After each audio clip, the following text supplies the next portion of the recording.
Those of you that don't know, I'm an avid hockey fan. I love hockey. My team's not in the playoffs, but I am rooting for the Columbus Blue Jackets right now. So I thought it'd be really, really cool to share a hockey-themed wine with you tonight.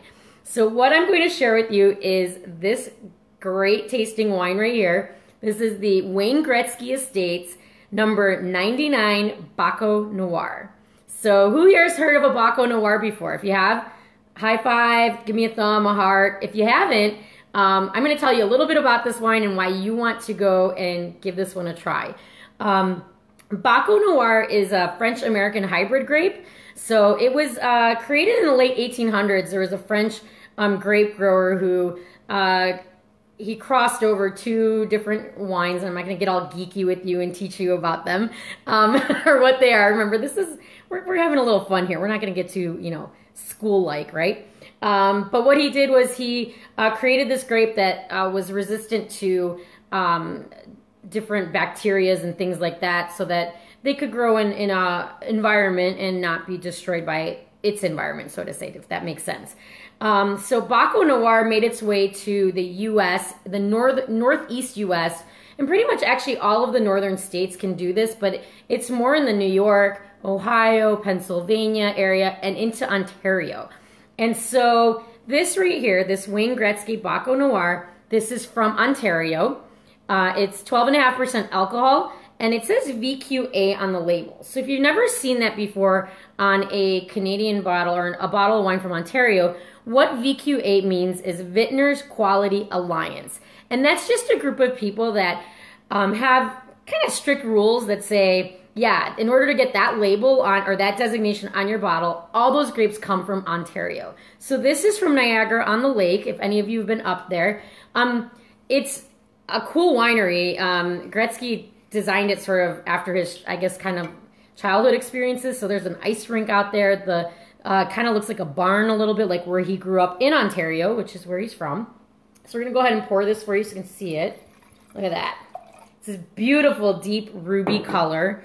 What I love about this wine, I have had it before. The cool thing is you got a road trip to go get it. So I haven't been able to find it in the States anywhere, but definitely those of you that live along border states, you can get it duty free, or if you go up to Niagara-on-the-Lake, like a lot of us here in the Northeast US and Midwest do, a great option to go check out and go and just see a cool winery and see some great wines that are made, or try and, well, you can see how they're made, but you can try some fantastic wines from the Ontario area of Canada. Let's see here. Oh, hi everybody. Thanks for joining. So this wine here, what I love about it is this is a beautiful alternative to Pinot Noir. This is very food friendly. It works with different cuisine like barbecues, stews, chilies, burgers.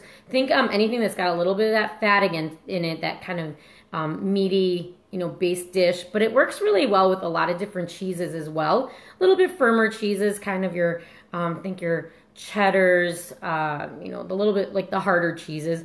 However, this is fantastic on its own. It's got these beautiful aromas of like, when you smell it, I read these bottle labels and everyone always asks me, they're like, what does the label mean? What is the label? Like, how do you know what it smells like or what it tastes like? And this bottle will tell you that it has, for example, it smells of blackberries and plums, dark cherry. And when you read that and you start practicing smelling wine and tasting wine, you can pick up these notes and these aromas and when you taste it, these different flavors. So this has a beautiful, this beautiful fragrance of dark cherries and these plums. And that's what I really like about this wine.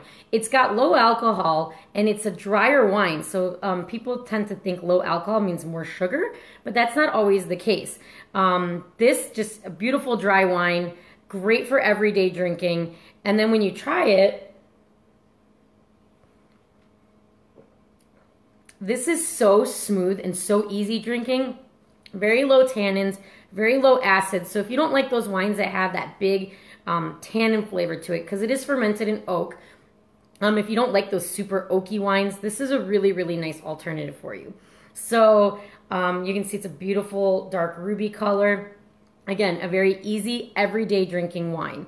So if this is not a wine that you're familiar with, or a grape varietal, so go check out Baco Noir. It's definitely, it grows super well in New York too. So actually there's some really great wineries in New York State that make this wine, make wine out of Baco Noir grapes.